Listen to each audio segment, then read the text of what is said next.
Hi, I'm Dr. Tom DeGeorge. I'm a licensed professional counselor with Thriveworks. And I'd like to talk to you today about some of the emotions we've been experiencing during these past few weeks and months in our country and the world. Part of the process of working through these emotions is first identifying them and recognizing what they are. What are these emotions I'm experiencing?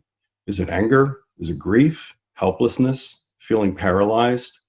All these emotions compete for priority in our lives. When we address emotions in our lives, typically we might just deal with one, but now we're dealing with a complex set of emotions that don't always exist in us at the same time. So, how do we work through that? So, the first step is just identifying, recognizing that there are several things that I'm experiencing right now: anger, grief, loss, helplessness. All of these emotions are fighting for space within us, and they all want their time. And how do we address them? And that moves us into the next part.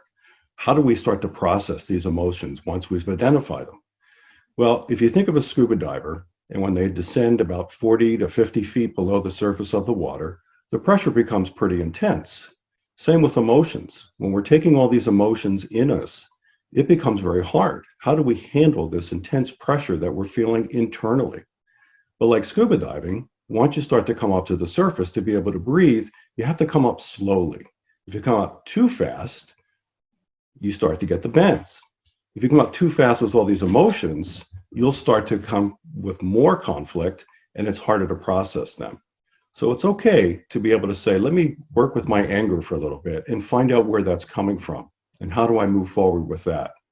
Let me work with my helplessness and how do I find out what can I do to maybe alleviate some of that. So as you start to ascend with these emotions, you start to breathe a little bit better. And the closer you get to the surface, the more relaxed you are, the clearer you start to think. And some of these emotions now don't take up as much space inside of you because you're taking in better oxygen and you're starting to breathe a little bit better. The third part is now what do I do? I've identified them, I started the process through them, and now what? Because they're still internal. And until you take the internal and make it external, it still lives in there. So part of it is recognizing what realistically can I do? How can I move forward with these emotions that I'm experiencing to try to alleviate them, but also to try to move things in a better direction for myself? So I just want to offer 6 things that you can try to think about before you start to take that action. One is recognize that there are people who are always going to be in disagreement with, but we can always continue to recognize that first before we start to engage in some kind of concept with them. Second is maybe realizing that every person has worth. Whether we agree or not agree with them, they too have value and worth in our lives. Third is to always stay in dialogue.